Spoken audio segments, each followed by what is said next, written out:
오늘은 예수님께서 예루살렘 성전으로 들어가셔서 성전을 깨끗게 하신 이 사건을 같이 공부하면서 예수님께서 왜 이토록 성전에 들어가셔서 화를 내셨는지, 또 그 화를 내시고 나서 예수님께서 그를 대적하는 이 율법학자들과 서기관들과 어떻게 싸우셨는지 하는 것들을 한번 살펴보도록 하겠습니다.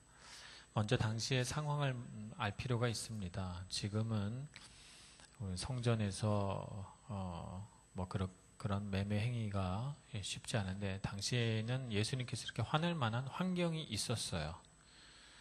당시에는 예배당이 곳곳에 있는 것이 아니고 예루살렘 성전에서만 예배해야만 된다고 했기 때문에 적어도 1년에 한 번은 와서 예배를 드려야 된다, 이런 율법들이 있었죠. 그래서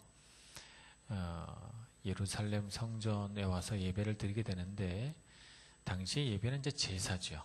제사는 짐승을 하나님께 드리는 거예요. 근데 짐승을 드리는 이유는 자신의 죄를 이 짐승에게, 양이든 염소든 비둘기든 이 짐승에게 자기의 죄를 전가해서 그 짐승의 머리에 손을 얹고 제사장이 기도해서 내가 받을 벌과 그 죄의 값을 이 짐승에게 전가시키는 거예요. 그래서 그 짐승의 동맥을 끊어서 피를 다 쏟게 한 후에 짐승의 살을 각을 떠서 이제 불태워 드리는 것이 제사입니다. 자, 이렇게 하나님께 드리는 제물은 흠이 있으면 되겠어요, 안 되겠어요? 흠이 있으면 안 돼요. 그러니까 흠 없는 제물을 하나님 앞에 갖고 와서 드려야 된단 말이죠. 근데 이제 그 흠이라고 하는 게 참 애매합니다. 그러니까 당시의 제사장들은 백성들이 제사를 드리겠다고 데려온 제물들을 어떻게 하든지 간에 트집을 잡아서 흠이 있다고 말하는 거예요. 그러니까 제사장들이 제물을 검사를 할 때 이건 흠이 있어서 안 된다, 이렇게 하는 거죠. 털에 윤기가 없다, 또 얘는 얼룩이 있다, 또 왜 이렇게 살이 빠졌냐, 별 트집을 다 잡아서. 왜 그렇게 할까요? 그렇게 해서 자신들이 가지고 있는 양과 염소를 사게 만들려고 이권이 개입이 되어 있는 거죠. 그래서 이 제사장과 그 양과 염소를 파는 그 장사치들하고 이권이 개입이 되어 있어서 제사장이 재물을 퇴짜를 놓으면 이분들은 할 수 없이 자기 고향 마을에서부터 데리고 온 염소라든가 양을 포기하고 다른 양과 염소를 사야 되는 거예요. 그러면 성전에서 파는 이 장사치들은 비싼 값에 파는 거죠. 비싼 값에 양과 염소를 파는 거예요. 그렇지만 하나님 앞에 제사 정말 어렵게 왔는데 비싸다고 해서 안 할 수가 없잖아요. 그러니까 바가지를 쓰는 줄 알면서도 그 양이나 염소를 사는 겁니다. 그런 식의 행위를 성전의 뜰에서 행했던 것이죠. 그래서 제사장이 퇴짜를 놓으면 가서 울며 겨자 먹기로 짐승을 사는 겁니다. 또 어떤 이들은 하나님 앞에 성전세를 내기도 해요. 성전세를 내는데 하나님께 이방인들의 돈으로 성전세를 내면 하나님이 기뻐하지 않으시겠죠. 그래서 로마 돈이 당시에 데나리우스였어요. 데나리온으로 하나님 앞에 드리면 거기에는 카이사르의 얼굴이, 당시에 카이사르는 티비리우스 황제라든지 혹은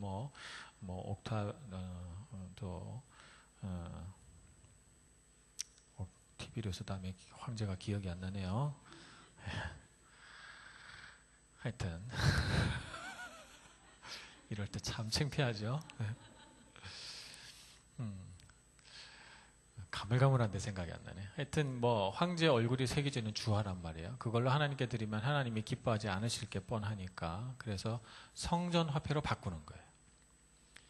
그래서 그 화폐를 바꿔주는 환전상이 있는 것입니다. 성전 화폐는 그 성전에서만 쓰는 거예요. 그래서 받고 그 환전을 해주면서 환전 수수료를 받겠죠. 그 환전 수수료를 또 비싸게 받는 거예요. 그래서 장사꾼들은 거기서 물건을 바가지를 씌워서 팔아서 이익을 보고, 또 돈을 환전해 주면서 환전 수수료를 벌고, 그러니까 그러면서 또 제사장들에게 이제 뇌물을 바치겠죠. 그렇게 자기네들이 성전에서 성전들에서 장사할 수 있고 또 이익을 많이 거두어도 눈 감아 주기로 이렇게 하는 것이죠. 그렇게 결탁되어 있는 관계 안에서 백성들은 성전에 와서 하나님 앞에 예배드리려는 마음들이 막 상하는 거죠. 그 마음이 막 상하는 거예요. 예배드리려고 하는 마음이.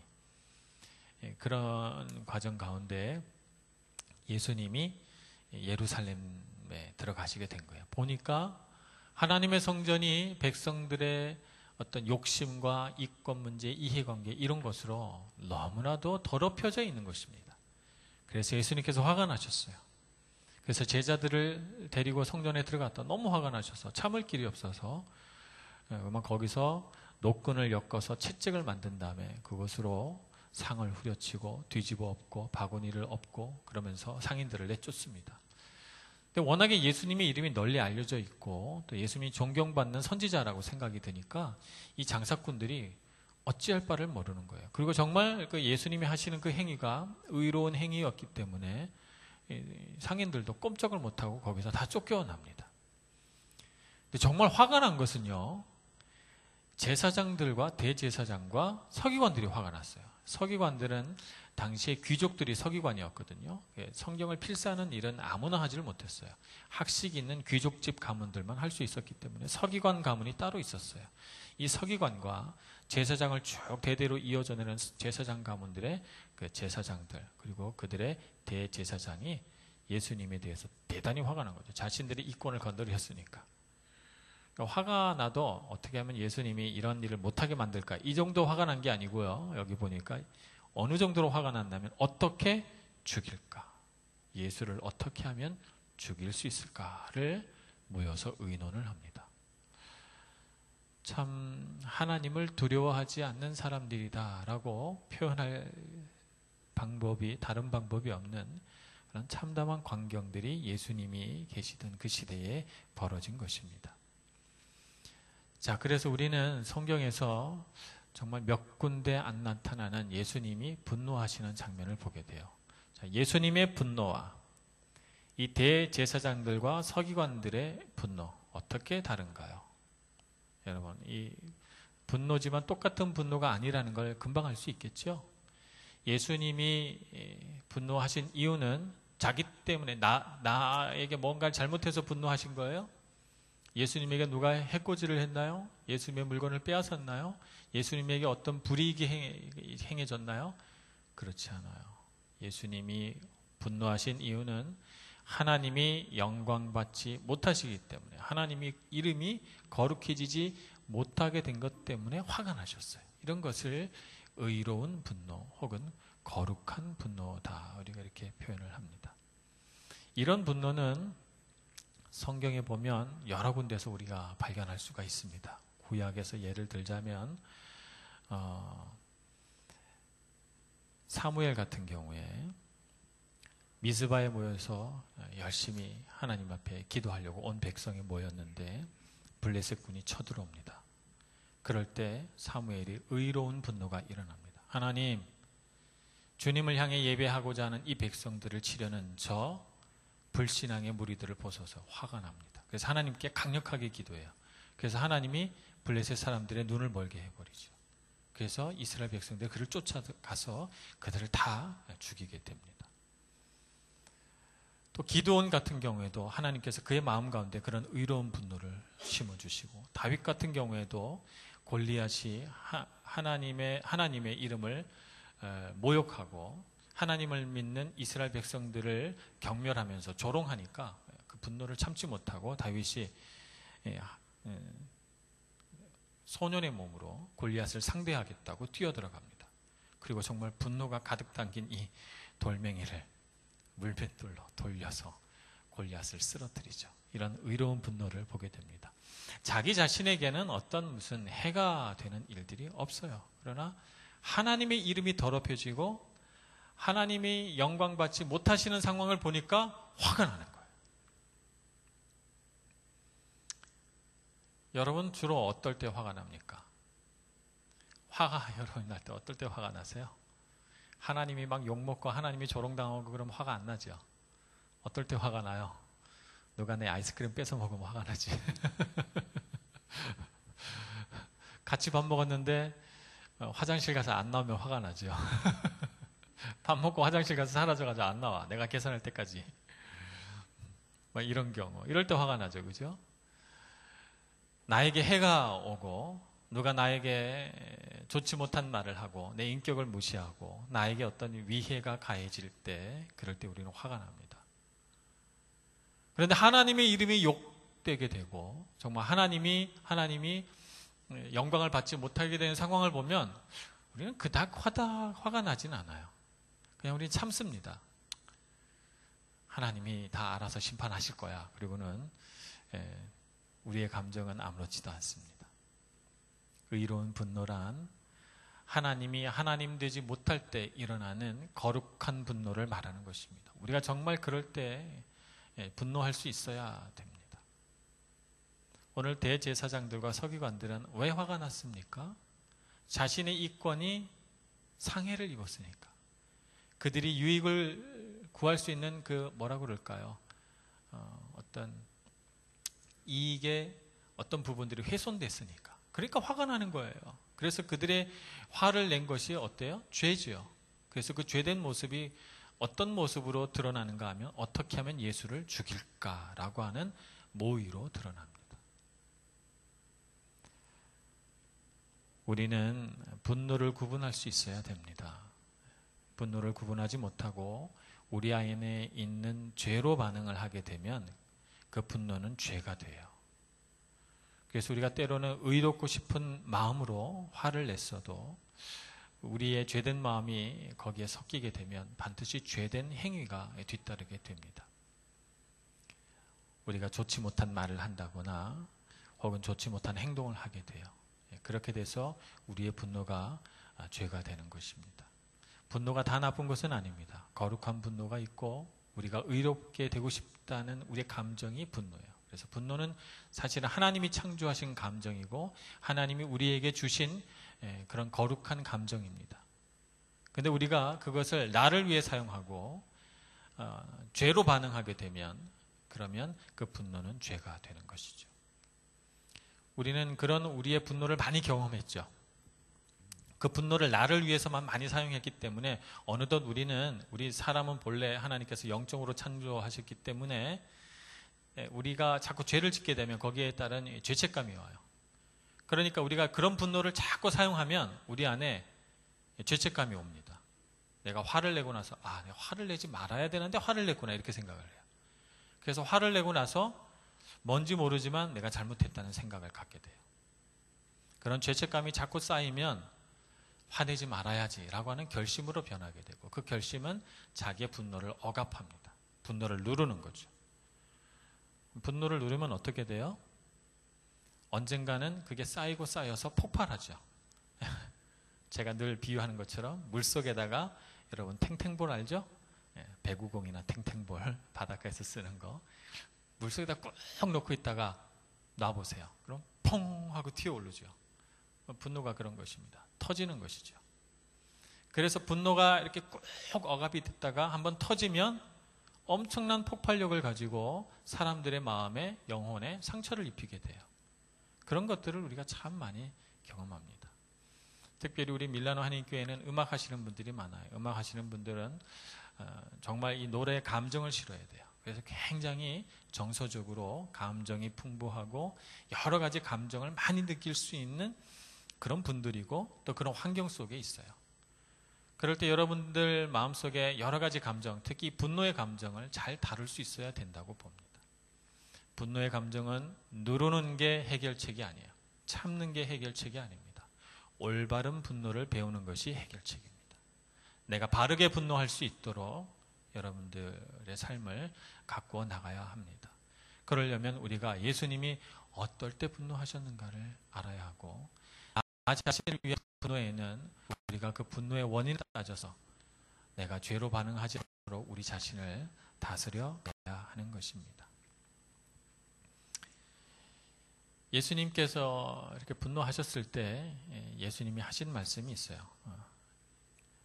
하나님께 이곳은 성전은 하나님께 기도하는 집이다 이렇게 말씀하시고 이 성전에 대한 예수님의 사랑이 굉장히 깊은 것을 알 수 있습니다. 교회라고 하면 우리가 보통은 교회 하나의 커뮤니티라고 그러죠. 그러니까 교회는 건물이 아니에요, 그죠? 건물이 아니고 사람입니다. 사람들의 모임, 공동체를 교회라고 합니다. 그런데 사람만 중요한 건 아니에요. 건물도 중요합니다. 참 중요해요. 오늘 예수님께서는 이 집은 하나님께 기도하는, 내 아버지께 기도하는 집이라고 했어요. 이 공간, 이 건물, 콘크리트와 철근과 나무와 쇠로 이루어진 이 구조물은 하나님께 예배하는 곳, 하나님께 기도하는 곳이라고 말하고 있습니다. 이곳을 다른 목적으로 사용하게 되면 하나님이 기뻐하시지 않는 것입니다. 성전을 향한 예수님의 그런 깊은 사랑, 이런 것이 여기에 표현되어 있습니다. 그래서 우리도 우리 성전을 그런 마음으로 사랑해야 됩니다. 단순히 그냥 교회는 사람이니까 사람만 아끼고 사랑하면 돼 라고 생각할 것이 아니라 건물도 아끼고 사랑해야 됩니다. 겨울 되면 해가 일찍 집니다. 해가 일찍 져서 교회 안에 이렇게 들어오면 불을 안 켠 상태에서는 교회가 굉장히 깜깜해요. 깜깜하면 여러분 무섭죠? 무서워서 특히 이렇게 교회에 깜깜할 때 들어오면 꼭 뒤에서 이렇게 누가 이렇게 꽉 잡아챌 것 같은 그런 두려움이 생길 수도 있어요. 어두운 데 들어가면 그렇잖아요. 여러분 다른 데 들어가면 그런 생각 들 수 있어요. 그러나 예배당 안에 들어오면 여러분 그런 생각 안 드실 겁니다. 저는 그래요. 혹시 여러분 중에 어떤 분은 그런 생각 하실 수도 있겠는데 저는 예배당에 들어오면 깜깜해서 제 앞에 아무것도 보이지 않아도 제 마음은 편안합니다. 왜냐하면 이곳은 거룩한 곳이고 하나님이 계시고 임재하시는 곳이기 때문에 어떤 사탄과 귀신도 들어올 수 없다고 저는 생각하는 것이죠. 그래서 저는 깜깜한데 불 켜지 않고 그냥 제일 앞자리까지 나와서 기도하곤 해요. 저는 아무것도 두렵지 않고 마음이 편안하죠. 예배당은 그런 곳입니다. 그러니 여러분 교회 들어오면 그런 하나님께서 임재하시는 신령한 기운들을 여러분의 영 가운데로 흡수하시길 바라요. 받아들이고 그것에 젖고 그것에 이렇게 우리의 몸과 마음을 잠글 필요가 있습니다. 그러면 그 가운데서 하나님께서 저절로 회복시키고 치유시키는 능력이 우리에게로 오는 것이죠. 여러분들이 성전에 오면 꼭 그렇게 해보시길 바랍니다. 자, 이렇게 해서 이 제사장들과 서기관들이 예수님께 화가 났는데 어떻게 하면 예수님을 죽일까 모의했다고 했잖아요. 그래서 그들이 간교한 꾀를 하나 냈습니다. 한 가지 질문을 하면 예수님을 어떻게든 엮어서 그를 잡아들여 죽일 수 있겠다라고 생각한 것입니다. 그래서 예수님이 성전에서 그렇게 성전을 정화한 일이 어떤 권위로 한 것이냐 이렇게 물어봅니다. 이 질문에는 어떻게 대답을 해도 예수님이 다 걸려들게 돼 있어요. 하나님으로부터 이 권위가 왔다 이렇게 말하면 네가 감히 뭔데 하나님으로부터 이런 권위를 받았다고 말하냐, 신성모독이다. 그래서 돌로 쳐 죽일 수 있는 빌미를 얻게 됩니다. 만약에 그런 권위는 나로부터 나왔다 이렇게 말하면 누가 그런 권위를 줬냐, 당신의 권위는 정통성이 없다 이렇게 말하게 되는 것이죠. 사실 어떤 권위의 정통성은 제사장들과 서기관들이 갖고 있기 때문에 그런 법적인 정통성을 가지고 예수님의 그 행동이 불법이다 이렇게 규정을 해서 예수님을 또 심판할 수 있습니다. 그러니까 예수님은 어떻게 말하든지 그들의 질문 가운데 걸려들게 돼 있는 거예요. 예수님께서 참 지혜로우신 분이십니다. 어쩌면 이렇게 예수님이 지혜로우실까요? 예수님은 그 대답을 하기 전에 내 질문에 먼저 대답을 해주면 내가 대답하겠다 이렇게 말합니다. 요한이 세례를 베풀었는데 그 세례를 준 그 권위가 하늘로부터냐 어디로부터 온 거냐 이렇게 물어봅니다. 그에게로부터냐 이렇게 물어봅니다. 제사장들이 가만 생각해 보니 하늘로부터 권위가 왔다 그러면 왜 세례 요한을 안 믿었느냐 이렇게 비난을 받을 것 같고, 사람으로부터 왔다 그러면 백성들이 다 선지자로 그를 여기는데 대제사장들을 또 욕하고 분노해서 그들을 비난할 것 같고, 그러니까 애매하단 말이에요. 모르겠다 이렇게 대답합니다. 여러분 잘 생각해 보시기 바랍니다. 요한이 세례를 준 권위와 예수님이 성전에서 성전을 정화하신 권위, 같은 권위죠. 같은 권위입니다. 그러니까 예수님이 바리새인들, 서기관, 제사장들이 질문한 것을 그대로 다시 그들에게 질문한 것이죠. 이름만 바꿨어요. 예수님 대신 세례 요한을 넣어서 그대로 다시 질문한 거예요. 똑같은 권위죠. 그러니까 그들이 곤란해져서 난 모르겠다 이렇게 대답합니다. 그래서 예수님이 나도 너희에게 가르쳐 주지 않겠다 이렇게 말씀하시면서 그 위기를 모면하십니다. 참 예수님은 지혜로우신 분입니다. 우리도 이 세상을 살아가면서 참 우리가 권위 있는 사람이 돼야 돼요. 이 세상에는 참된 권위는 찾아보기가 쉽지 않고 권위주의만 가득합니다. 권위주의. 이 세상의 권위는 어떤 나이가 많다든지 내가 어떤 지위에 있다든지 내가 많이 배웠다든지 뭐 이런 것입니다. 그런 권위를 뭐라고 그럴까요? 뭐 전문가적 권위 혹은 지위가 주는 권위 뭐 혹은 카리스마 있잖아요. 뭐 사실 누가 그에게 권위를 준 건 아닌데 내 성격이나 기질에서 오는 카리스마 이런 거 개인적 권위 이런 것들을 가지고 권위를 삼아서 그걸 사용하려고 합니다. 그건 뭐죠? 만들어진 권위예요. 만들어진 권위. 지위를 잃으면 권위도 잃습니다. 전문가적인 어떤 지식이나 이런 것도 시대가 변하면서 그 지식의 어떤 전문성이 사라져버리면 같이 권위가 사라져버립니다. 카리스마도 마찬가지고. 그것은 사람이 만들어낸 권위고 만들어낸 권위는 쉽게 얻어지기도 하고 쉽게 잃기도 합니다. 예수님이 가지신 권위는 영적인 권위죠. 하나님과의 친밀한 관계 안에서 오는 권위. 그리고 그의 성품 가운데서 나오는 권위. 그것을 우리 전인격적인 권위라고 말합니다. 그의 성품, 하나님의 마음과 생각과 그 성품을 닮은 예수님의 성품. 이런 것들에서 우러나오는 권위, 이런 권위를 자연적 권위라고 합니다. 권위 있는 사람이 되려고 노력한 것이 아니고 그냥 그것이 하나님께로부터 온 것이기 때문에 저절로 권위 있어지는 거예요. 이것이 예수님의 권위입니다.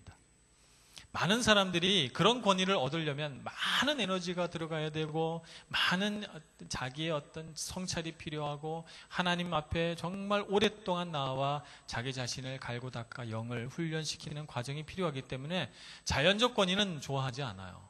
시간이 많이 걸리니까. 다 어떤 권위를 얻으려고 합니까? 어떤 전문가적인 권위라든지 지위에서 오는 권위라든지 카리스마 있는 사람이 되려고 한다든지 뭐 이런 것이죠. 우리가 추구해야 할 권위는 자연적 권위입니다. 그래서 우리는 하나님으로부터 오는 권위가 있어야 돼요. 여러분들 모두가 다 권위 있는 사람이 되시기를 바랍니다. 하나님과의 친밀한 교제 안에서 누구든지 여러분보다 나이 많은 사람이든 여러분과 보다 학식이 많은 사람이든 여러분보다 어떤 면에서 뛰어난 사람이든 그러나 영적인 얘기를 하면 여러분들에게서 권위를 느낄 수 있는 그런 영적인 권위가 있는 여러분들이 되시기를 축복합니다. 하나님과의 친밀한 교제 안에 들어가셔서 여러분 안에 주신 하늘의 권위를 느끼시고 그것을 받아들이시고 그것으로 훈련받으셔서 사람들 앞에 정말 사랑받고 존경받고 인정받을 수 있는 여러분 모두가 되시기를 간절히 축원합니다. 기도하겠습니다. 은혜가 많으신 하나님, 우리 가운데 오셔서 우리를 주님 앞에 더 가까이 서게 해주시고 우리의 마음을 훈련시키셔서 우리로 하여금 이 세상의 죄된 분노가 아니라 의로운 분노를, 이 세상의 죄로 가득한 권위가 아니라 하나님으로부터는 영적인 권위를 누리고 발휘하며 살아가는 저희들 되게 하여 주시옵소서. 예수님의 이름으로 기도합니다. 아멘.